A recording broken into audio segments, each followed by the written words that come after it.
Good morning मेरे प्यारे प्यारे बच्चों। चलो आज हम लोग शुरू करते हैं एस्टिमेशन ऑफ नाइट्रोजन। मतलब किसी भी नाइट्रोजन कंटेनिंग ऑर्गेनिक कंपाउंड, मतलब जिस ऑर्गेनिक कंपाउंड में नाइट्रोजन प्रेजेंट है उसी को बोलते हैं नाइट्रोजन कंटेनिंग ऑर्गेनिक कंपाउंड। उस नाइट्रोजन कंटेनिंग ऑर्गेनिक कंपाउंड में कितना परसेंट नाइट्रोजन प्रेजेंट है, नाइट्रोजन वहां पर कितना परसेंट है, जब हम यह कैलकुलेट करते हैं उसी को बोलते हैं एस्टिमेशन ऑफ नाइट्रोजन। क्लियर हो गया? चलिए इसको पढ़ लेते हैं क्या होता है।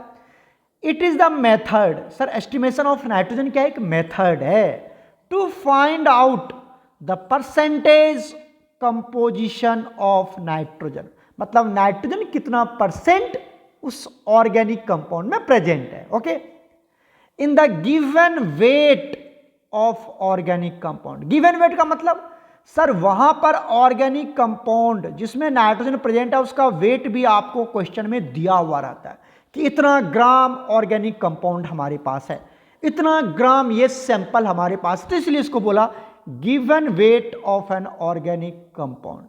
मतलब उस ऑर्गेनिक कंपाउंड का आपको वेट क्वेश्चन में दिया हुआ रहता है, गिवन वेट। ओके, क्लियर हो गया? उस given weight of nitrogen containing organic compound में कितना परसेंट नाइट्रोजन है, जब हम ये पता करते हैं उस मेथड को बोलते हैं हम एस्टिमेशन ऑफ नाइट्रोजन। क्लियर हो गया? अब देखिए ये जो प्रोसेस है, ये जो मेथड है ना बच्चा, हम इसको दो तरीके से करते हैं। मतलब नाइट्रोजन की एस्टिमेशन दो मेथड के थ्रू होता है। पहला होता है जी डुमास मेथड और दूसरा होता है जेल्डाल्स मेथड। ओके, के का प्रोनाउंसिएशन यहां पर नहीं होता है। पहला होता है डुमास मेथड और दूसरा होता है जेल्डाल मेथड। तो पहले हम लोग कवर करने जा रहे हैं डुमास मेथड। तो आज के लेक्चर में हम लोग डुमास मेथड पूरा डिटेल में, पूरा डेप्थ में स्टडी करने वाले हैं। तो ध्यान से सुनना और अच्छे से नोट्स बनाना बच्चा, अच्छे से नोट्स बनाना। तो चलिए शुरू करते हैं। डुमास मेथड क्या होता है? राइट, डुमास, मैं लिख भी रहा हूं यहां पर डुमास मेथड। ध्यान से देखना सभी बच्चे। डुमास मेथड क्या होता है? देखिए यहां पर क्या लिखा हुआ है, थ्योरी यहां पे लिखा हुआ है। मैं थ्योरी यहां पे लिखूंगा नहीं, जो मेन पॉइंट होगा वो मैं डिस्कस करूंगा, थ्योरी आप यहां से नोट डाउन कर लेंगे। इन दिस मेथड, इस मेथड में क्या होता है, द नाइट्रोजन कंटेनिंग, मतलब जिसमें नाइट्रोजन प्रेजेंट होता है, organic compound, nitrogen containing organic compound, okay, is heated with, उसको गर्म किया जाता है, जिसमें नाइट्रोजन कंटेनिंग ऑर्गेनिक कंपाउंड को हिट किया जाता है। किसके साथ जी? क्यूप्रिक ऑक्साइड के साथ। क्यूप्रिक ऑक्साइड का फॉर्मूला होता है CuO। तो क्यूप्रिक ऑक्साइड के साथ हिट करते हैं in the atmosphere of CO2, CO2 के प्रेजेंस में। ठीक है, CO2 के प्रेजेंस में उस ऑर्गेनिक कंपाउंड को क्यूप्रिक ऑक्साइड के साथ हिट करते हैं एंड दस, और क्या होता है, फ्री नाइट्रोजन इज प्रोड्यूस्ड। मतलब यहां पर नाइट्रोजन गैस इवॉल्व्ड होता है, नाइट्रोजन गैस इवॉल्व्ड होता है। तो आप एक बात याद रखिए, एक बात आप याद रखिए बच्चा, कि जो आपका डुमास मेथड है ये कैलकुलेट किया जाता है विद द हेल्प, ध्यान रखना, with the help of N2 gas. किसकी मदद से जी? N2 गैस की मदद से किया जाता है। और जो जेल्डाल्स मेथड किया जाता है तो ये किया जाता है with the help of ammonia gas. किसके मदद से जी? Ammonia gas. तो एकदम अच्छे से याद कर लीजिए बच्चा कि जो डुमास मेथड है वो नाइट्रोजन गैस की मदद से किया जाता है। यहां पर नाइट्रोजन गैस की मदद से हम नाइट्रोजन की परसेंटेज निकालते हैं। ओके, और जो आपका जेल्डाल्स मेथड है जी, जेल्डाल्स मेथड में अमोनिया गैस की इवोल्यूशन की मदद से यहां पर NH3 गैस प्रोड्यूस होता है और उसकी मदद से नाइट्रोजन की परसेंटेज निकालते हैं। क्लियर हो गया? क्लियर हो गया? चलिए सबसे पहले देखिए, मैंने आपको ये थ्योरी समझा दिया, ये थ्योरी आप एकदम अच्छे से नोट डाउन कर लीजिएगा। यहां पर होता क्या है, डुमास मेथड का जो रिएक्शन है वो आपको याद करना पड़ेगा। एक ऑर्गेनिक कंपाउंड हमारे पास, कार्बन का एक हाइड्रोजन तो होगा ही, ऑर्गेनिक कंपाउंड है तो कार्बन और हाइड्रोजन तो होगा ही, और उसमें क्या प्रेजेंट होना चाहिए जी? नाइट्रोजन तो होना ही चाहिए। तभी ना आप बोलेंगे कि नाइट्रोजन कंटेनिंग ऑर्गेनिक कंपाउंड है जी, नाइट्रोजन कंटेनिंग ऑर्गेनिक कंपाउंड, तो नाइट्रोजन तो होना चाहिए। तो कार्बन होगा, हाइड्रोजन होगा और नाइट्रोजन होगा, राइट। कार्बन कितना होगा जी, तो कार्बन को मान लेते हैं हम ये X होगा, जैसे C4 लिखते हैं ना C4H9, तो इस तरह से। तो X की वैल्यू कितनी है यहाँ पर, X की वैल्यू यहाँ पर 4 है। और यहाँ जो Y है ये H को हम Y मान लेते हैं, याद रखिएगा H को क्या मान लेते हैं Y, और N को मान लेते हैं हम Z। N का जो नंबर होगा वो Z होगा, इस तरह से। क्लियर हो गया, कोई दिक्कत नहीं है। यहाँ पे देखो Y की वैल्यू कितनी है, Y का वैल्यू हो गया 9, और N को मान लो यहाँ पर 1, इस तरह से कुछ मान सकते हैं, ये एक जनरल एक्सप्रेशन में बता रहा हूँ आपको। तो क्लियर हो गया, C कितना हो गया X, H कितना हो गया Y, और N कितना हो गया Z। तो ये हमारा एक ऑर्गेनिक कंपाउंड है। क्या है जी, ये एक नाइट्रोजन कंटेनिंग, अच्छे से देख लो, ऑर्गेनिक कंपाउंड। ये आता है बोर्ड में बच्चा, और जे नीट में भी आता है। नाइट्रोजन कंटेनिंग ऑर्गेनिक कंपाउंड है ये, नाइट्रोजन कंटेनिंग ऑर्गेनिक कंपाउंड है, जिसका हमने जनरल रिप्रेजेंटेशन क्या लिखा, CXHYNZ। समझ में आ गया, क्लियर हो गया यहां तक। अब इसकी रिएक्शन करवा देते हैं जी, इसकी रिएक्शन करवा देते हैं किसके साथ, इसकी रिएक्शन करवा देते हैं हम कॉपर ऑक्साइड के, सॉरी क्यूप्रिक ऑक्साइड के साथ। क्यूप्रिक ऑक्साइड CuO को क्या बोलते हैं, क्यूप्रिक ऑक्साइड। सर ये कितना लेंगे, तो इसका अमाउंट हम क्या ले लेते हैं 2X + Y/2। तो ये इसका नंबर ऑफ मोल्स है। ये क्या पता चला तुमको, ये जो देख रहे हो ना तुम, ये नंबर ऑफ मोल्स है जी, नंबर ऑफ मोल्स है, मोल्स, नंबर ऑफ मोल्स है ये कितना 2X + Y/2। ठीक है, क्यूप्रिक ऑक्साइड ले लिया हमने। क्यूप्रिक ऑक्साइड बच्चा यहां पर ऑक्सीडाइजिंग एजेंट की तरह बिहेव करता है। किसकी तरह बिहेव करेगा, ये ऑक्सीडाइजिंग एजेंट की तरह बिहेव करेगा। क्लियर हो गया, तो यहां पे लिखा हुआ है, आप देख सकते हैं बच्चा, यहां पे लिखा हुआ है कि ये जो CXHYNZ है, ये आपका एक नाइट्रोजन कंटेनिंग ऑर्गेनिक कंपाउंड है। और ये जो आप देख रहे हो CuO, क्यूप्रिक ऑक्साइड, एक ऑक्सीडाइजिंग एजेंट की तरह बिहेव करता है, जिसका नंबर ऑफ मोल्स कितना ले लिया 2X + Y/2। ये बिल्कुल याद कर लेना बच्चा, याद कर लेना, इसका कोई शॉर्ट ट्रिक नहीं है, आपको बिल्कुल याद करना पड़ेगा इसका, इस तरह से। क्लियर हो गया। अब आइए, जब ये दोनों को रिएक्शन करवाओगे तो क्या क्या देगा जी, क्या क्या देगा, ये दोनों आपका रिएक्शन मिक्सचर है। रिएक्शन मिक्सचर मतलब रिएक्टेंट है जी, दोनों रिएक्टेंट है। क्लियर हो गया, क्या प्रोडक्ट देगा, देखो देखो तो कार्बन कितना है जी, इधर तो देखो, इधर कार्बन कितना है X है ना, कार्बन X है, तो यहां पर X मोल ऑफ तुमको क्या दे देगा, CO2 दे देगा। क्या दे देगा जी, CO2 कितना देगा जी, X। सर आपको याद कैसे, अरे बच्चा ये देखो ना, कार्बन X है, कार्बन X मोल है, तो यहां पर X मोल बनेगा CO2। ठीक है, क्लियर हो गया यहां तक। उसके बाद देखो यहां पर H कितना है जी, Y है, ये याद रखना यहां से। साथ में क्या बनेगा यहां से, ओह सॉरी एक सेकेंड, साथ में क्या बनेगा, ये देखो प्लस, ये बन जाता है Y/2। कितना बन जाता है जी, Y/2, और साथ में क्या बनता है यहां से H2O, H2O बनता है। क्लियर हो गया, प्लस और क्या बनेगा जी, N कितना है, देखो N कितना है जी, Z है, तो ये भी कितना बन जाता है Z/2। ठीक है, और क्या बन जाता है यहां से N2, गैस रिलीज होता है, और साथ में क्या बनता है प्लस। अब देखो कॉपर क्यूप्रिक ऑक्साइड कितना था, इधर देखो, इधर क्यूप्रिक ऑक्साइड कितना था, देखो क्यूप्रिक ऑक्साइड कितना है तुम्हारा, CuO कितना है, तो जितना CuO है मतलब 2X + Y/2 है, तो यही बाहर निकल जाता है जी। क्या बाहर निकलेगा, 2X + Y/2, क्या बाहर निकल जाएगा यहां से, कॉपर अलग हो जाएगा, कॉपर के फॉर्म में अलग हो जाएगा। और यहां जो तुम्हें नाइट्रोजन मिला, यही नाइट्रोजन की मदद से हम क्या करते हैं, बताओ, इसी नाइट्रोजन की मदद से हम क्या करते हैं, नाइट्रोजन की परसेंटेज फाइंड आउट करते हैं। क्लियर हो गया प्रोडक्ट, ये बताओ, ये आपका प्रोडक्ट बन गया। कितना कौन मोल बनेगा, बिल्कुल आपको याद कर लेना है, इसको याद कर लेना, इसके लिए कोई शॉर्ट ट्रिक नहीं है, ये आपको पूरा याद होना चाहिए। क्लियर हो गया, रिएक्टेंट क्या होगा, प्रोडक्ट क्या होगा। क्लियर हो गया, कोई दिक्कत नहीं है। चलो आगे की कहानी सुनाता हूं मैं तुमको। अब देखो होता क्या है, सबसे पहली बात देखो यहां पर, ये जो तुम्हारा डुमाज मेथड है, ये रिएक्शन पता चल गया होगा, XCO2 Y/2 H2O Z/2 N2 2X + Y/2 copper. Clear हो गया, कर लोगे इस तरह से, कर लोगे बच्चा, तो ये X हो गया और ये कितना हो गया जी y/2 हो जाएगा, y/2 z/2 और 2x + y/2। क्लियर हो गया, कॉपर बन जाए। क्लियर हो गया। अब देखो क्या होता है, ये जो मेथड है ना बच्चा, ये मेथड ये आपको बिल्कुल याद होना चाहिए, ये बिल्कुल याद होना चाहिए बच्चा। अब आ जाओ, दिस मेथड इज अप्लीकेबल, मतलब डुमास मेथड ना is applicable for every nitrogen containing organic compound.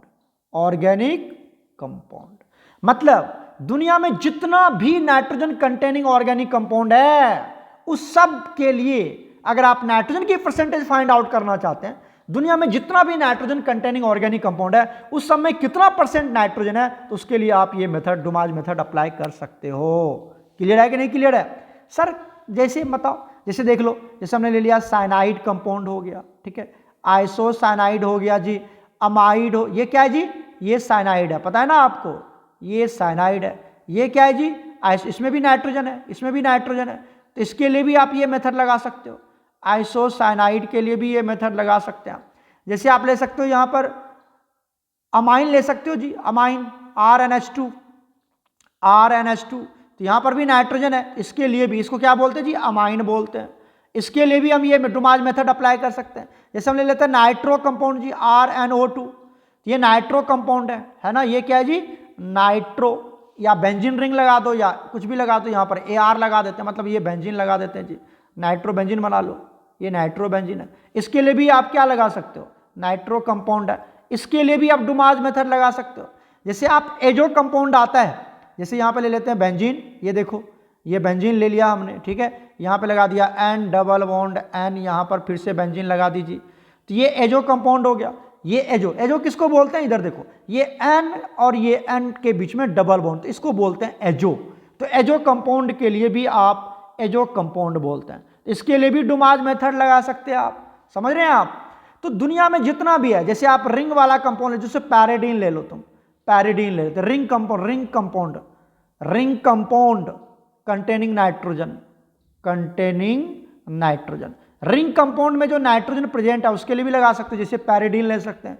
ये देखो ऐसे नाइट्रोजन हमने ले लिया, ये यहाँ पे नाइट्रोजन ले ली, राइट, अल्टरनेट डबल बॉन्ड लगा दो जी, ये अल्टरनेट डबल, तो ये पैरिडीन है, इसका नाम क्या है, पैरिडीन। तो इसके लिए भी आप क्या लगा सकते हो, इसके लिए भी आप डुमास मेथड लगा। दुनिया में कोई भी कंपाउंड हो जिसमें नाइट्रोजन प्रेजेंट है, उसके लिए आप क्या लगा सकते हो बच्चा, डुमास मेथड लगा सकते हो। अमाइड के लिए भी लगा सकते हो। अमाइड पता है क्या होता है जी, अमाइड कंपाउंड के लिए भी लगा सकते हैं जी। जैसे हमने ले लिया RC डबल बॉन्ड O, यहाँ पे लगा दिया NH2, ये अमाइड है। तो अमाइड कंपाउंड के लिए भी आप डुमास मेथड, दुनिया में जितना भी कंपाउंड है सबके लिए आप क्या लगा सकते हो, डुमास मेथड लगा सकते हो। क्लियर हो गया। अब देखो डुमास मेथड में तुम्हें एक बात पता चल गया होगा कि देखो क्या होता है यहाँ पर कि हमारे पास CO2 प्रोड्यूस्ड होता है, ये CO2 बनता है। इस CO2 को बेस जो होता है, जैसे आप CO2 हो गया, इसको जो बेस है ना जी, बेस लाइक KOH या NOH, ये एब्जॉर्ब कर लेता है, इसलिए हम QH यहाँ पर यूज करते हैं। अभी डायग्राम में दिखाऊंगा। तो ये CO2 को QH एब्जॉर्ब कर लेता है, वाटर वेपर बन के बाहर निकल जाता है। कॉपर तो कॉपर के फॉर्म में रहेगा सर, सॉलिड के फॉर्म में। तो नाइट्रोजन गैस की मदद से हम क्या निकाल लेते हैं, नाइट्रोजन का परसेंटेज निकाल लेते हैं। क्लियर हो गया। इस CO2 को कौन एब्जॉर्ब कर जाएगा जी, इट इज एब्जॉर्ब बाई, यहाँ पे लिखा हुआ है CO2 and H2O is produced observed by KOH, ठीक है, QH इसको ऑब्जॉर्ब करता है, तो N2 बच जाएगा यहाँ पर। क्लियर हो गया। ये सब लिखा हुआ है, नोट बना लीजिएगा। यहाँ पर देखिए डायग्राम में आपको समझा देता हूँ, डायग्राम भी देख लो, यहाँ पे डायग्राम समझाता हूँ मैं, उसके बाद हम न्यूमेरिकल प्रैक्टिस करेंगे। ये देखो ये डायग्राम है यहाँ तक, ये डायग्राम भी आपको बनाना है, बोर्ड वाला बच्चा डायग्राम भी आपको बनाना है। देखो क्या होता है यहाँ पर क्या होता है, ये जो पार्ट आप देख रहे हैं, ये वाला पार्ट यहाँ से लेके यहाँ तक, ये वाला जो रेड पार्ट है देख रहे हो यहाँ से यहाँ तक, ये फर्नेस है। ये क्या है जी, फर्नेस, मतलब यहाँ पर बहुत ज़्यादा टेम्परेचर मेंटेन किया जाता है। फर्नेस से बहुत ज़्यादा टेम्परेचर मेंटेन किया जाता है, इसलिए मैं इसको रेड दिखा रहा हूँ, क्योंकि फर्नेस कैसा होता है, रेड ही होता है। ये मैं रेड दिखा रहा हूँ आपको। क्लियर हो गया। यहाँ पे बहुत ज़्यादा हीट प्रोड्यूस किया जाता है, हीट दिया जाता है। मान लो तुम नीचे से ही इसको हीट दे दो, तुम कोई दिक्कत नहीं है। लेकिन यहाँ पर जो साइंस होता है वो एक यहाँ पर टेम्परेचर मेंटेन करता है। समझ रहे हो कि नहीं समझ रहे हो? तो टेम्परेचर मेंटेन कर दिया, कितना, जितना भी टेम्परेचर मेंटेन करे। ये फर्नेस है, मतलब यहाँ पे कुछ जल रहा है जी, बहुत ज़्यादा जल रहा है ये। अब क्या होता है, यहाँ पर CO2 गैस को हम पास करवाते हैं इसके थ्रू। यहाँ से क्या पास करवाते हैं, CO2 गैस को पास करवाते हैं। और यहाँ पे रखा हुआ है CuO का गॉज। क्या रखा हुआ है जी, ये वाला जो पार्ट तुम देख रहे हो, इधर देखो, इधर ये वाला जो पार्ट देख रहे हो तुम, ब्लैक वाला पार्ट, ये वाला CuO का गॉज है। याद रखना, CuO गॉज कॉपर ऑक्साइड का गॉज है ये। ओके, क्या होगा यहां पर सर, जब CO2 किसके साथ रिएक्ट करेगा, बताओ किसके साथ रिएक्ट करेगा, किसके साथ रिएक्ट करेगा, CuO के साथ रिएक्ट करेगा। तो क्या बनाएगा जी, क्या बनाएगा बताओ, यहां से कॉपर क्या हो जाएगा, कॉपर क्या होगा बताओ, कॉपर बाहर निकल जाएगा, कॉपर बाहर निकलेगा प्लस CO। एक सेकेंड देखो, एक सेकेंड बच्चा, मुझे लगता है CU नहीं, CuO नहीं बच्चा, यहां पर क्या होता है, अच्छा CuO का रखा हुआ है, ये कॉपर का गॉज है। कौन सा सर, ये वाला कॉपर का गॉज यहां पे रख दिया गया। क्लियर हो गया, ये कॉपर का गॉज है, ये कॉपर का गॉज हो गया जी। क्लियर है कि नहीं क्लियर है, ये कॉपर का गॉज हो गया। उसके बाद आगे देखो क्या लगा हुआ है, आगे यहां पर यहां तक दिख रहा है आपको, ये वाला ग्रीन वाला पार्ट, ये वाला ग्रीन वाला पार्ट, ये वाला हमारा कॉपर ऑक्साइड, क्यूप्रिक ऑक्साइड और ऑर्गेनिक कंपाउंड कंटेनिंग नाइट्रोजन, ये यहां पर रखा गया। अब क्या होता है, मैं रिएक्शन करके दिखाता हूं, ध्यान से देखना। यहां पर क्या होता है, तुम्हारे पास है कॉपर मतलब क्यूप्रिक ऑक्साइड, साथ में क्या दे दिया हमने, क्या दे दिया बताओ, क्या होगा, यहां पर ऑर्गेनिक कंपाउंड ले लिया हमने। क्या ले लिया, ऑर्गेनिक कंपाउंड। अगर मान लो इस कंपाउंड में कार्बन है, क्या है जी, अगर इस कंपाउंड में कार्बन है तो क्या बना लेगा बताओ, यहां से कार्बन डाइऑक्साइड बाहर निकलेगा और कॉपर अलग हो जाएगा। अगर इस कंपाउंड में इधर देखो, इधर अगर इस कंपाउंड में हाइड्रोजन है तो ये इसके साथ रिएक्ट करके क्या बना लेगा जी, इसके साथ रिएक्ट करके क्या बना लेगा बताओ, हाइड्रोजन क्या करेगा, H2O बाहर हो जाएगा, साथ में कॉपर को अलग छोड़ देगा, राइट। अगर इसके साथ मान लो नाइट्रोजन है तो ये क्या करेगा जी, नाइट्रोजन N2 गैस बाहर हो जाएगा और कॉपर क्या हो जाएगा जी, अलग हो जाएगा। कभी कभी N2O भी बन जाता है, N2 बनता है और N2O मतलब नाइट्रोजन का ऑक्साइड भी बन जाता है। तो ये नाइट्रोजन और नाइट्रोजन का ऑक्साइड जो भी बना, तो आप देख रहे हो, एक सेकेंड, ये कॉपर बन गया, कॉपर अलग हो गया जी, कॉपर अलग हो गया। साथ में क्या बन रहा है, CO2 बन रहा है। और इस CO2 को कौन एब्जॉर्ब कर लेगा जी, इस CO2 को एब्जॉर्ब कर लेगा कौन, बताओ जल्दी से, KOH, observed by CO2, sorry क्या लिख रहा हूं मैं, ऑब्जर्व्ड बाई KOH, ये बेस इसको ऑब्जर्व कर लेगा। H2O क्या होगा जी, H2O गर्म कर रहे हो तो वेपर बन के बाहर निकल जाएगा, वेपराइज हो जाएगा, ये क्या हो जाएगा, ये वेपराइज हो जाएगा ना, वेपर बन के बाहर निकल जाएगा।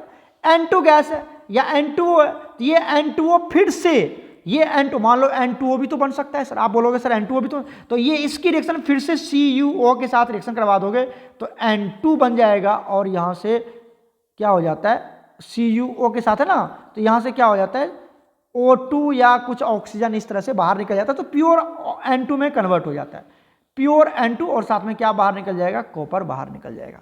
ठीक है, तो ये जो कॉपर बाहर निकला इसको बोलते हैं रेड्यूस्ड कॉपर। क्या बोलते हैं इसको, रेड्यूस्ड कॉपर। क्यों बोलते हैं रेड्यूस्ड कॉपर, क्योंकि यहां से ऑक्सीजन बाहर निकल चुका है, यहां से ऑक्सीजन बाहर निकल, तो यही N2 हम यूज करते हैं। समझ में आया, जो CO2 तुम्हारा बना था, जो बच्चा CO2 बना वो तो ऑब्जर्व हो गया KOH के साथ, जो H2O बना वो तो वेपराइज हो गया, इतना ज्यादा गर्म कर रहे हो वेपराइज बन के बाहर निकल गया। ठीक है, जो N2 बना वो आगे मूव करेगा। तो यही कहानी यहां पर होता है। क्लियर हो गया, यहां तक क्लियर हो गया बच्चा, नोट डाउन कर लेना। यहां से क्या होता है कि हमारे पास CuO का क्या लिखा हुआ है, कोर्स लिखा हुआ है, Cu वही कॉपर का यहाँ पर लिखा, कॉपर का हीटेड फॉर्म है, यहाँ पर कॉपर का हीटेड फॉर्म है, ये देखो मैं इसको कलर कर दूं, ये कॉपर का हीटेड फॉर्म है। और यहाँ पर रेड्यूस्ड कॉपर गॉज, मतलब ऑक्सीजन बाहर निकल चुका है, सिर्फ कॉपर बचेगा। यहाँ पर क्या बचेगा जी, कॉपर बचेगा, रेड्यूस्ड कॉपर बचेगा। क्लियर हो गया। अब यहाँ से कौन बाहर निकलेगा बताओ, यहाँ से कौन, इधर कौन जा रहा है, इधर देखो इधर कौन जा रहा है, इधर CO2 भी जा रहा है जी, इधर H2O भी जा रहा है जी, N2 भी जा रहा है, ये तीनों जा रहा है इधर, ये तीनों इधर आ रहा है, इस वायर के थ्रू, इस पाइप के थ्रू नीचे आ रहा है। समझ में आ रहा है, समझ में आ रहा है कि मैं इसको इरेज कर रहा हूं। ठीक है, अब देखो यहां से कौन कौन बाहर जा रहा है, मैं तुम्हें समझा रहा हूं। यहां से CO2 गैस को पास करवाया गया, CO2 गैस को इसके थ्रू पास करवाया गया जी, है ना, पास करवाया गया। यहाँ पर क्या लगा हुआ है, यहाँ पे लगा हुआ है कॉपर गॉज। कॉपर गॉज याद रखना, जेई 2023 में क्वेश्चन आया है इसके। और यहाँ पर copper oxide plus cupric oxide plus organic compound containing nitrogen रखा हुआ है। इस दोनों की रिएक्शन होती है, रिएक्शन होगी तो कौन कौन सा इधर बाहर आएगा बताओ, इधर कौन जाएगा, इधर देखो, इधर कौन जाएगा, इधर कौन जाएगा सर, इधर एक तो H2O जाएगा जी, साथ में क्या जाएगा CO2 जाएगा, साथ में क्या जाएगा जी N2 जाएगा, ये तीनों बाहर निकलेगा। अभी कैसे बाहर निकलेगा वो मैं समझा रहा था तुमको, ये तो समझाया था बच्चा, CO2 H2O और N2 ये तीनों बाहर निकलेगा ना रिएक्शन के थ्रू, ठीक है। अब ये जब बाहर निकला तो इस वायर के थ्रू इधर देखो, इस वायर के थ्रू इधर आएगा। यहां पर क्या होता है, यहां पर नाइट्रोमीटर लगा, मतलब नाइट्रोजन को मेजर करता है कि कितना नाइट्रोजन जा रहा है, ठीक है। अब यहां पर मरकरी का सील है, ये मरकरी का सील दिया गया, यहां पर मरकरी लगा दिया गया, ठीक है, मरकरी फिक्स कर दिया गया। मरकरी किसी से रिएक्शन करेगा नहीं, ऐसे यहां पर मरकरी का सील लिखा गया, ताकि ये जो H2O है, ये इस मरकरी को क्या कर सके, इस यहाँ पर आ सके, यहाँ पर इसको और डाइल्यूट कर देगा। या यहाँ पर क्या लगाया गया, देखो यहाँ पर ये KOH है, ये क्या है तुम्हारा KOH। तो KOH के साथ क्या होगा, ये जो CO2 है, ये CO2 ये इसके थ्रू नीचे आएगा और यहाँ पर इसके थ्रू, इसमें KOH के थ्रू एब्जॉर्ब कर लिया जाएगा। ऊपर क्या जाएगा जी, ऊपर जाएगा नाइट्रोजन, यहाँ पर नाइट्रोजन गैस आके जमा हो जाएगा, यहाँ पर नाइट्रोजन आके जमा हो जाएगा। क्लियर हो गया, यहाँ पे नाइट्रोजन गैस जमा हो जाएगा। क्लियर हो गया कि नहीं क्लियर हो गया, ठीक है, कहानी समझ में आ गई। तो ये डायग्राम भी आपको पूरा अच्छे से कंप्लीट होना चाहिए। यहाँ तक क्लियर है। चलो ये अच्छे से समझना और नोट डाउन कर लेना बच्चा कि रिएक्शन कैसे हो रहा था, यहाँ पर रिएक्शन कैसे हो रहा था ये सब मैंने आपको समझा दिया। रिएक्शन कैसे हो रहा था, क्यूप्रिक ऑक्साइड के साथ रिएक्शन करेगा ऑर्गेनिक कंपाउंड तो क्या बनाएगा, मैं फिर से एक बार लिख देता हूं बच्चा, ध्यान से देख लेना। देखो मैं फिर लिख देता हूं, ये ऑर्गेनिक कंपाउंड है, इस ऑर्गेनिक कंपाउंड में क्या क्या प्रेजेंट हो सकता है जी, कार्बन हो सकता है, हाइड्रोजन हो सकता है और क्या हो सकता है, नाइट्रोजन हो सकता है, ठीक है। ऑर्गेनिक कंपाउंड यही होगा, या कार्बन हाइड्रोजन नाइट्रोजन होगा। अब इसकी रिएक्शन किसके साथ करवा रहा हूं जी, क्यूप्रिक ऑक्साइड के साथ। किसके साथ, क्यूप्रिक ऑक्साइड के साथ ये ऑर्गेनिक कंपाउंड रिएक्ट करेगा। तो ऑर्गेनिक कंपाउंड में जो अदर एलिमेंट है, जैसे कार्बन की रिएक्शन अगर आप करवा देते हो किसके साथ जी, क्यूप्रिक ऑक्साइड के साथ, तो क्या बना लेगा बताओ, ये दे देगा CO2 और साथ में क्या दे देगा, कॉपर, राइट। अगर तुम इसकी रिएक्शन करवा रहे हो इस हाइड्रोजन की क्यूप्रिक ऑक्साइड से, क्या बना लेगा जी, H2O बना लेगा, साथ में क्या दे देगा जी, कॉपर।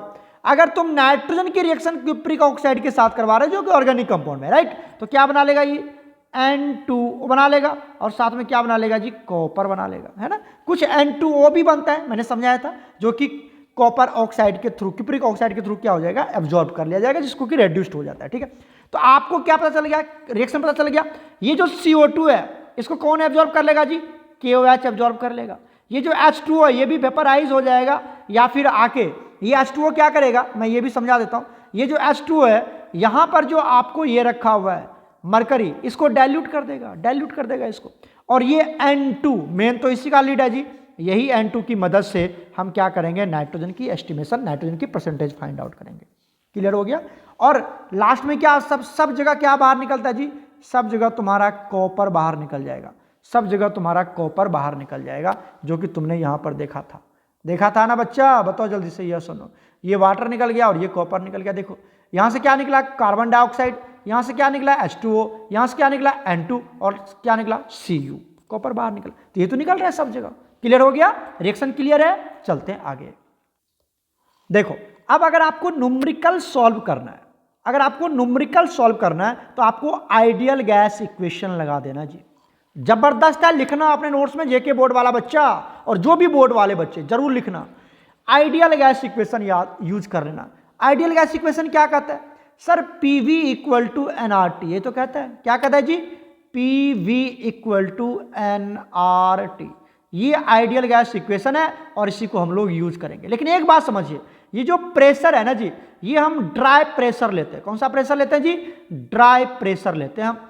एक्वस टेंशन वाला प्रेशर या डाइल्यूटेड प्रेशर, मतलब समझ रहे हो, एक्वस प्रेशर की बात नहीं करते, एक्वस टेंशन की बात नहीं करते, हम ड्राई प्रेशर लेते हैं। तो पी ड्राई लेते हैं जी, यहां पर पी ड्राई मतलब पी ड्राई इंटू भी इक्वल टू nRT। क्लियर हो गया यहां तक। यहां पर पी ड्राई कैसे निकालते हैं जी, अगर पी ड्राई तो ये कैसे निकालेंगे, तो पी ड्राई हम निकालते हैं, कैसे निकालते हैं, ये निकालते हैं हम पी एटमॉस्फेयर जो आपको दिया हुआ रहेगा न्यूमेरिकल में, माइनस कर देना यहां पर क्या जी, P aqueous tension. Aqueous tension की वजह से जितना भी प्रेशर लग रहा होगा उसको पी एटमॉस्फेरिक प्रेशर में से उसको क्या कर देना, माइनस कर देना, तो तुमको पी ड्राई मिल जाएगा। बस इतनी सी कहानी याद करनी है बस। उसके बाद तो कुछ है ही नहीं, क्वेश्चन बन जाएगा फटाफट। वॉल्यूम नाइट्रोजन लेना है लीटर में, वॉल्यूम लीटर में लेंगे, टेम्परेचर केल्विन में लेना है, और आर हमारा यूनिवर्सल गैस कांस्टेंट है जो जिसका वैल्यू 0.08 लेना है। इसके बाद आप क्या निकाल सकते हो बताओ, क्या मैं यहां से एन निकाल सकता हूं, एन निकाल सकता हूं जी, बोलो जल्दी से, एन निकाल सकते हैं, नंबर ऑफ मोल्स निकाल सकते हैं, बिल्कुल निकाल सकते हैं। बताइए अगर मैं एन निकालूं तो कैसे निकालूंगा, तो एन की वैल्यू हो जाएगा जी, एन इक्वल टू हो जाएगा पी ड्राई इंटू भी डिवाइडेड बाई आरटी, ये हो जाएगा नंबर ऑफ मोल्स किसका, नाइट्रोजन का। ये नंबर ऑफ मोल्स नाइट्रोजन का निकाल लेंगे यहां से इस फॉर्मूला से। क्लियर हो गया।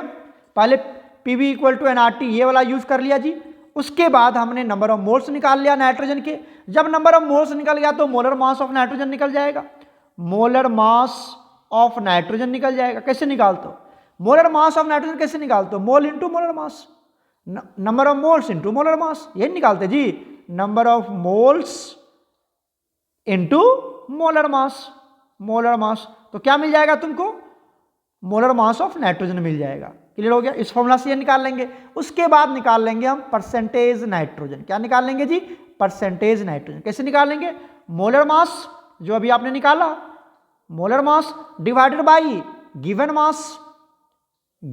मास ऑफ ऑर्गेनिक कंपाउंड, जो क्वेश्चन में दिया रहेगा, इंटू 100 कर दीजिए, तो इससे आप निकाल लोगे आराम से। तो ये 4-5 फॉर्मूले, 4-5 स्टेप है जी, फॉर्मूला तो एक ही है, फॉर्मूला तो एक ही है। कौन सा फॉर्मूला जी, इधर देखो, इधर देखो मुन्ना, इधर पीवी इक्वल टू एनआरटी। अब पी कौन सा लेना है जी, यहां जो पी लेंगे वो कौन सा लेंगे, पी ड्राई लेंगे। पी ड्राई कैसे निकालेंगे जी, तो P atmosphere minus P aqueous tension कर देंगे। अब यहां से नंबर ऑफ मोल्स निकाल लेंगे जी, नंबर ऑफ मोल्स निकाल, क्या निकालेंगे बताओ, नंबर ऑफ मोल्स कैसे निकालेंगे, पीवी अपॉन आरटी। क्लियर हो गया। तो यहां पे नंबर ऑफ मोल्स निकल जाएगा, जैसे नंबर ऑफ मोल्स निकला तब मोलर मास निकाल लीजिए। उसके मोलर मास, N2 का मोलर मास कितना होता है बताओ, N2 का मोलर मास होता है 28, मतलब मोलर मास 28 से मल्टीप्लाई कर दीजिए नंबर ऑफ मोल्स को, तो आपको टोटल मोलर मास मिल जाएगा। जब मोलर मास मिल गया तो परसेंटेज निकाल लीजिए, total molar mass divided by given volume, given mass into 100, बस इजी है, कर लोगे यहां से। क्लियर हो गया। तो ये मोलर मास निकाल लिया, उसके बाद परसेंटेज निकाल लेंगे हम, ये सब लिखा हुआ है। और एक बात याद रखिएगा कि 1 ATM equal to 760 mm of Hg होता है, या 76 सेंटीमीटर ऑफ Hg होता है, और हमें प्रेशर एटमॉस्फेरिक में चाहिए, ATM में चाहिए। क्लियर हो गया यहाँ तक। चलो न्यूमेरिकल सॉल्व करके दिखाता हूँ। बच्चे ये अच्छे से नोट डाउन कर लेना, मैं नोट्स भी आपको ग्रुप में सेंड कर दूंगा, बट आप अच्छे से समझना। आ जाओ क्वेश्चन देखते हैं। क्वेश्चन क्या कहता है, अब न्यूमेरिकल प्रैक्टिस कर रहे हैं, ध्यान से देखो। यहाँ पर क्या कर रहा है, in Dumas method of estimation of nitrogen, Dumas method के थ्रू हम नाइट्रोजन का एस्टिमेशन करते हैं, बिल्कुल सही है ना। 0.5 ग्राम ऑफ ऑर्गेनिक कंपाउंड, अच्छा मतलब ऑर्गेनिक कंपाउंड आपको दिया हुआ है, गिवन मास ऑफ एन, बताइए ऑर्गेनिक कंपाउंड कितना दिया बताओ, 0.5 ग्राम, ये तो दिया हुआ है जी, है कि नहीं, दिया हुआ ये। क्लियर हो गया यहां तक। उसके बाद देखिए 60 ml ऑफ नाइट्रोजन, अच्छा यहां से वॉल्यूम ऑफ नाइट्रोजन भी दे रखा है जी, कितना दे रखा है बताओ, कितना दे रखा है, यहां पर चलो मैं दिखाई देता तुमको, मैं कितना लिखूं, ठीक है। यहां पर वॉल्यूम ऑफ नाइट्रोजन कितना दिया हुआ है देखो, 60 ml, इसको लीटर में कन्वर्ट कर लेना, तो ये 60 ml दे रखा है। अगर तुम इसको लीटर में लीटर में कन्वर्ट करोगे तो 1000 से डिवाइड करोगे तो क्या हो जाएगा, 60 इंटू 10⁻³ लीटर हो जाएगा ना जी, हो जाएगा। तो ये लिखा मैंने 60 इंटू 10⁻³ लीटर। क्लियर हो गया। उसके बाद देखो क्या कहता है, कलेक्टेड एट 300 केल्विन, टेम्परेचर कितना दे रखा है जी, 300 केल्विन दे रखा है, कोई दिक्कत नहीं होनी चाहिए। उसके बाद 750 mm ऑफ Hg, ये 750 mmHg दे रखा है जी, आपको प्रेशर दे रखा है एटमॉस्फेरिक प्रेशर।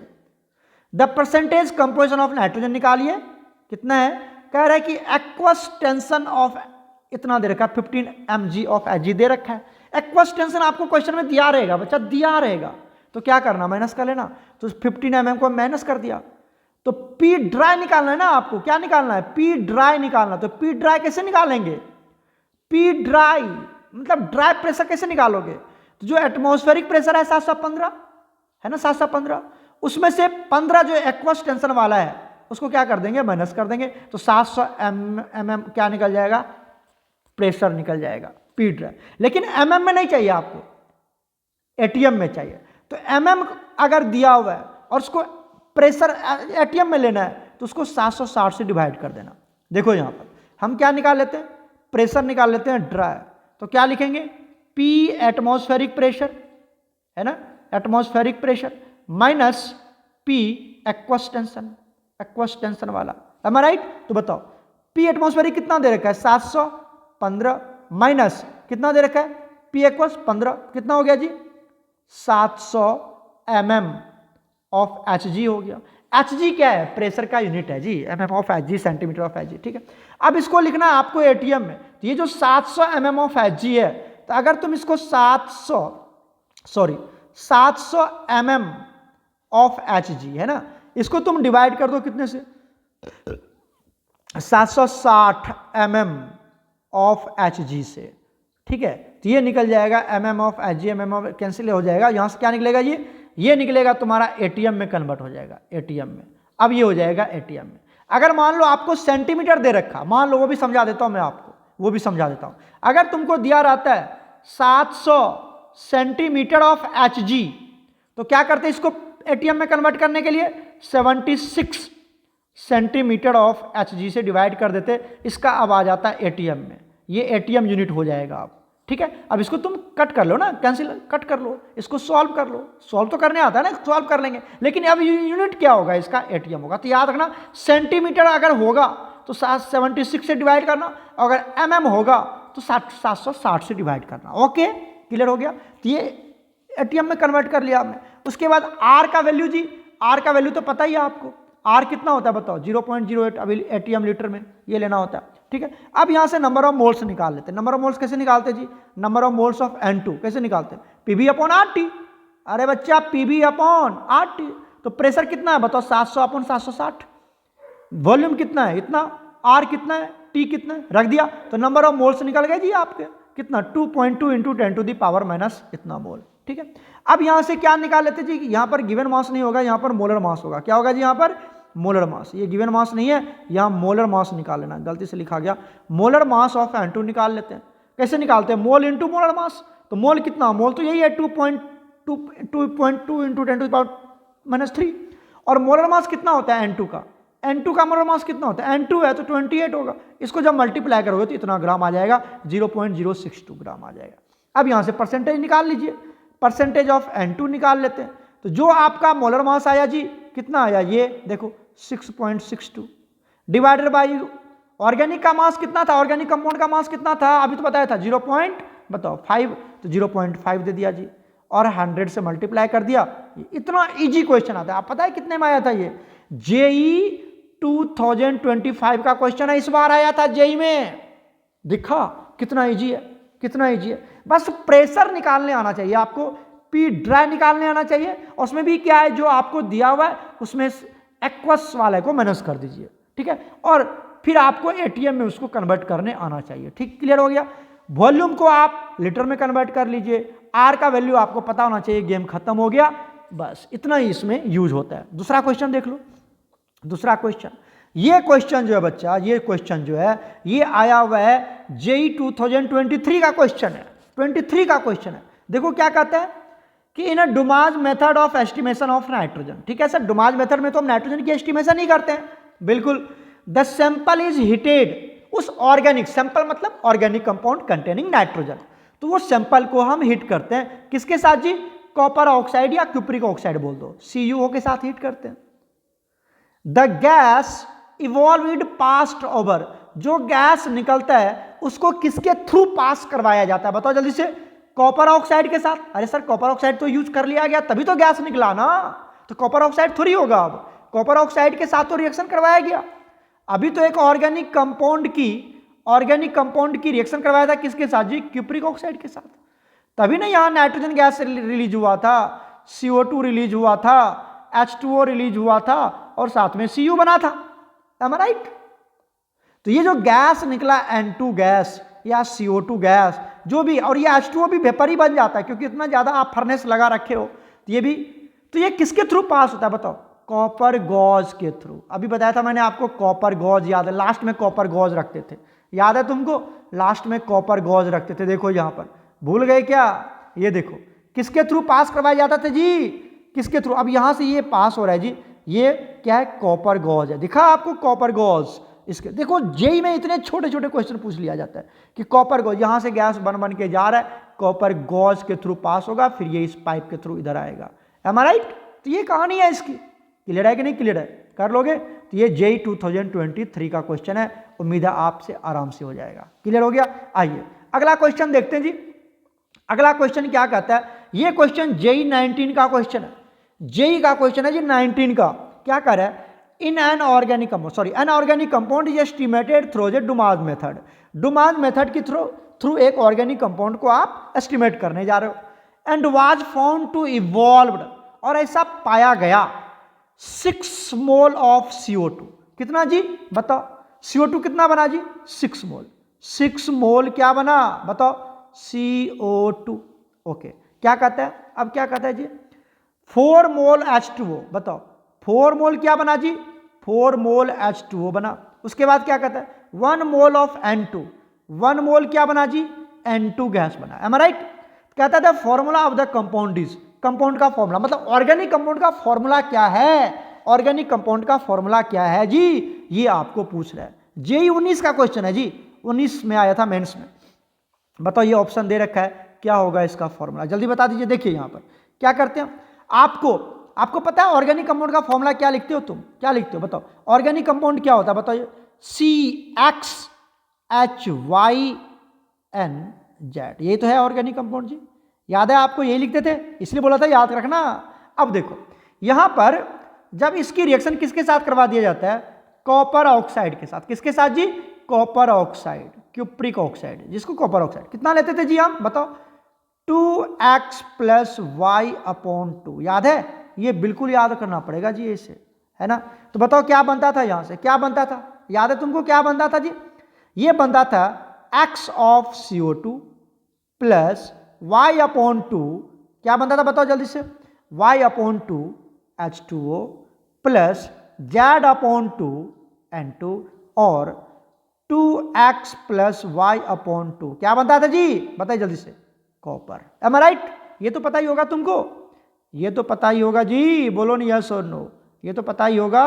अब बताओ यहां से कितना बना जी, कितना बना बताओ, ये जो कॉपर कार्बन डाइऑक्साइड है वो कितना बना जी, 6 मोल बना है ना, ये तो कह रहा है क्वेश्चन में। तो इसका x का वैल्यू कितना रख दोगे तुम बताओ, इसकी वैल्यू कितना रखोगे, 6, ठीक है। तो ये हो गया 6, मतलब ये x की वैल्यू कितना हो जाएगी जी, 6 हो जाएगा, ये देख लो, क्लियर हो गया। अब आ जाओ देखो वाटर कितना बना जी, 4 मोल बना, वाटर 4 मोल, ठीक है। तो मतलब y/2 की वैल्यू कितनी होगी जी, 4, तो y/2 की वैल्यू कितना हो गया, 4। तो बताओ y का वैल्यू कितना आ गया, y कितना आ गया, 8, y/2 = 4, तो y का वैल्यू 4, सॉरी y का वैल्यू 8, तो इस y का वैल्यू कितना आएगा जी, y का वैल्यू कितना आएगा जी, 8 आएगा। अब आ जाओ नाइट्रोजन की बात कर लेते हैं जी, बताओ इधर देखो, इधर नाइट्रोजन कितना है जी, नाइट्रोजन Z है, नाइट्रोजन कितना है, Z, ठीक है। और नाइट्रोजन कितना बना है यहाँ पर, नाइट्रोजन कितना कहता है, 1 मोल बना है जी, 1 मोल बना है, मतलब इस Z की वैल्यू कितनी है, 1, Z की वैल्यू कितनी, 1 हुई, सॉरी नहीं, ये इसकी Z की वैल्यू, ये Z/2, ये कितना बना है जी, 1 मोल बना है, 1 मोल बना है, तो मतलब Z/2 = 1 है। क्या मैं इसको लिख सकता हूँ, एक सेकेंड, Z/2 = 1, तो बताओ Z की वैल्यू कितना हो गया, 2, मतलब यहां पर Z की वैल्यू कितनी हो जाएगी जी, इसकी वैल्यू हो जाएगी 2, तो क्या बनेगा, C6H8N2, तो कहां पर है जी, देखो C6H8N2, देखा आंसर, आंसर दिखा आपको। ये जेई का क्वेश्चन है 19 का, कितना इजी आता है, कितना इजी आता है, क्लियर है, कर लोगे। यही मैंने सॉल्व किया हुआ है, देखिए यहाँ पर सॉल्व करके मैंने दिखा दिया आपको, आप प्रैक्टिस करना खुद से भी बन जाएगा। ओके, चलते हैं आगे वाला क्वेश्चन देखिए। आगे क्वेश्चन देखिए, ये भी क्वेश्चन आया हुआ है जी, कब आया हुआ है, ये क्वेश्चन आया हुआ है जेईई 2021 में। हर साल का क्वेश्चन मैं ले रहा हूं, अपडेटेड क्वेश्चन। क्या करे, in Dumas method the estimation of nitrogen, होता है सर, होता है, क्या करे 0.184 ग्राम ऑफ ऑर्गेनिक कंपाउंड। अच्छा, ऑर्गेनिक कंपाउंड कितना दिया बताओ, ऑर्गेनिक कंपाउंड कितना दिया हुआ है 0. मतलब आपको मास ऑफ ऑर्गेनिक कंपाउंड ये तो मिला और रहेगा, इसलिए तो बोला था given weight of organic compound, शुरू में पढ़ाया था। कितना दिया हुआ है 0.184 ग्राम, ये दिया है जी, दिया। कह रहा है कि 30 ml ऑफ नाइट्रोजन, तो नाइट्रोजन का वॉल्यूम कितना बताओ, वॉल्यूम ऑफ नाइट्रोजन कितना 30 ml, किस में कन्वर्ट करोगे लीटर में, 0.03 लीटर। Clear, okay. आगे देखो क्या कर रहा है, कलेक्टेड एट 278 केल्विन, मतलब टेम्परेचर है, टेम्परेचर कितना दे रखा है जी 287 kelvin, sorry 287 kelvin, am I right, okay. R का वैल्यू तो पता ही आपको, आर यूनिवर्सल गैस कांस्टेंट होता है, 0.08 लेना होता है आपको, एटीएम लीटर पर मोल पर केल्विन में लेना होता है, ये तो पता ही आपको, ओके। सबसे पहला प्रॉब्लम आता है सर, आपको यहां पर निकालना है पी ड्राई, बोला था ना पी ड्राई निकालिए, कैसे निकालते हैं जी बताओ। प्रेशर आपको दिया हुआ है 758 mm ऑफ Hg, ये दे रखा है, लेकिन साथ में दे रखा है कि जो एक्वस टेंशन है वो 14 mm दे रखा है। तो क्या कर देते, एक्वस को माइनस कर देते थे ना जी, एक्वस को माइनस कर देते थे। तो जो आपका 758 mm ऑफ Hg दे रखा है, इसमें से एक्वस कितना दे रखा है 14, माइनस कर दीजिए तो 744 mm ऑफ Hg। लेकिन सर आपको किस में कन्वर्ट करना है इसको, अरे सर हमें तो इसको लेना होता है एटीएम में, तो 744 को हम 760 से डिवाइड कर देंगे तो ये आ जाएगा 0.97 एटीएम में प्रेशर, एटीएम में आ गया, एटीएम में आ गया। बाकी सब कुछ दिया हुआ है, तो क्या तुम number of moles of N2 नहीं निकाल सकते हो, PB अपॉन RT, तो ये वैल्यू पुट कर दिया जी, ये आ गया इतना, नंबर ऑफ मोल्स आ गया 0.001, ये number of moles of nitrogen. जब number of moles of nitrogen निकल गया तो मोलर मास ऑफ नाइट्रोजन नहीं निकाल सकते, number of moles into molar mass, ये निकल गया। और जब मोलर मास निकल गया तो परसेंटेज नाइट्रोजन नहीं निकलेगा जी, जो आपको मोलर मास दिया हुआ इधर देखो, ये मोलर मास अभी आपने निकाला तो ये वाला वैल्यू यहां पुट कर दिया, गिवन मास आपको दिया हुआ ऑर्गेनिक कंपाउंड का इनटू 100 तो निकल जाएगा 19%। कितना इजी है, कितना इजी है जी, सीधा एकदम यूज करना आइडियल गैस इक्वेशन। तो ये जेईई 21 का क्वेश्चन है, बन जाएगा, कितना इजी है देख लो, दिखा रहा हूं जेईई के क्वेश्चन एकदम आराम से बना पा रहे हैं हम, क्लियर है। आगे चलो, आगे और देख लो जी, आगे और देख लो, जेईई का क्वेश्चन दिखाता हूं मैं, आगे और देख लेता हूं, वीडियो लेक्चर थोड़ा लंबा हो रहा है। ये देख लो क्या दे रखा है, the transformation occurring in Dumas method, Dumas method में गिवन आपको दिया हुआ है क्या C2H7N, ठीक है, मतलब समझ में आ रहा है, ये ऑर्गेनिक कंपाउंड की वैल्यू दे रखा है आपको। क्यूप्रिक ऑक्साइड कितना दे रखा है 2x + y, और ये XCO2 बन रहा है, y/2 H2O बन रहा है, Z/2 N2 बन रहा है, 2x + y/2 कॉपर बन रहा है। तो कह रहा है the value of y, y का वैल्यू क्या होगा जी, इधर देखो ये y का वैल्यू क्या होगा, ये y जो है, ये y का वैल्यू क्या है ये बताओ हमें, ये y का वैल्यू क्या है, कहोगे सर 7 है, देख तो लो यहाँ पर h की वैल्यू कितनी है, अभी तो कितना, ये बच्चा वाला क्वेश्चन तो देखो क्या दे रखा है CXHY और Z सॉरी N कितना होता था जी, N होता था Z, यही ना होता था जी। अब आप देखो ये तो तुम्हारा y है और यहां पर कितना दे रखा है जी, इधर देखो, ये देखो ये कितना दे रखा है, h का वैल्यू कितना दे रखा है 7। इससे इजी क्वेश्चन क्या मिलेगा, और ये क्वेश्चन आया हुआ है जेईई 2021 में, जेईई 2021 में क्वेश्चन आया जी, इतना इजी क्वेश्चन पूछ रहा है y का वैल्यू क्या होगा, समझ रहे हो, ये कितना दे रखा है आंसर, हमें सिर्फ फाइंड आउट करना होता है। अच्छा एक क्वेश्चन और देख लो, ये question you will do yourself, क्योंकि वीडियो थोड़ा लेंदी हो रहा है, 45 मिनट्स के हो गए। The number of moles of cupric oxide, ये आपसे पूछ रहा है क्यूप्रिक ऑक्साइड के नंबर ऑफ मोल्स कितने होंगे, that will be utilized in Dumas method for the estimation of nitrogen, ठीक है। तो क्यूप्रिक ऑक्साइड की नंबर ऑफ मोल्स कितना होगा बताइए जल्दी से, इन अ सैंपल इतना ग्राम आपको ये दे रखा है, ऑर्गेनिक कंपाउंड इज इतना, ठीक है, इसका इतना ग्राम सैंपल का आपको ये दे रखा है, नंबर ऑफ मोल्स ऑफ कितना 10⁻⁻², ठीक है। ये क्वेश्चन आपका जेईई 2021 का क्वेश्चन है। ठीक है बच्चा, तो उम्मीद है आप कर पाएंगे इसको। यहाँ पे हमें लगता है थोड़ा सा प्रॉब्लम है, ये वाला क्वेश्चन देखो यहाँ पर, ये जो लास्ट वाला क्वेश्चन है, यहाँ पर ऐसे होगा एन डाइमिथाइल पेंटेन इज, ठीक है, इसके बाद ऐसे लिख देना और लिख देना इनटू 10⁻⁻², ठीक है, और यहाँ पे इसके रेशियो, मतलब यहाँ पर क्या होगा, इसका वैल्यू यहाँ पर मान लो x है, यहाँ पर कुछ भी है, तो डैश इंटू 10⁻⁻² के फॉर्म में इसका आंसर देना आपको, ठीक है। ये जेई 2021 का क्वेश्चन। तो number of moles of cupric oxide आपको निकालना है। इक्वेशन लिखिए, इक्वेशन को बैलेंस कीजिए, पहले इसका एन डाइमिथाइल एमिनो पेंटेन दिया हुआ है, इसका मोलर मास निकाल लीजिए, उसके बाद ये 57 तो नंबर ऑफ मोल्स निकाल लीजिए। इस तरह से आप उसको इक्वेशन को बैलेंस कर सकते हैं। ये ऑर्गेनिक कंपाउंड है, क्लियर है। यहाँ पर ये इज करके यहाँ पे डैश होगा, क्या होगा जी, यहाँ पे डैश होगा, मैं लिख देता हूँ यहाँ पे डैश होगा, इज इतना, ये डैश होगा 10⁻⁻²। इसके रेशियो, इसके अकॉर्डिंग आंसर आपको निकालना है। क्लियर हो गया, कोशिश करना बच्चा। तो मैंने आपको 5-6 क्वेश्चन करवाए जेई के, देख लीजिए, बहुत सारे क्वेश्चन हमने प्रैक्टिस करवाए आपको। उम्मीद है ये समझ में आ गया होगा, और थ्योरी भी आप अच्छे से कर लेना, नोट डाउन कर लेना। जो बच्चा जेई नीट करना चाहता है वो क्वेश्चन जरूर लिखना, और जो बच्चा हमारा सिर्फ बोर्ड करना चाहता है वो यहीं तक करना, यहीं तक करना, ये सब कर लेना, आराम से बोर्ड में मार्क्स मिल जाएगा। ओके ओके प्यारे बच्चों, गॉड ब्लेस यू ऑल।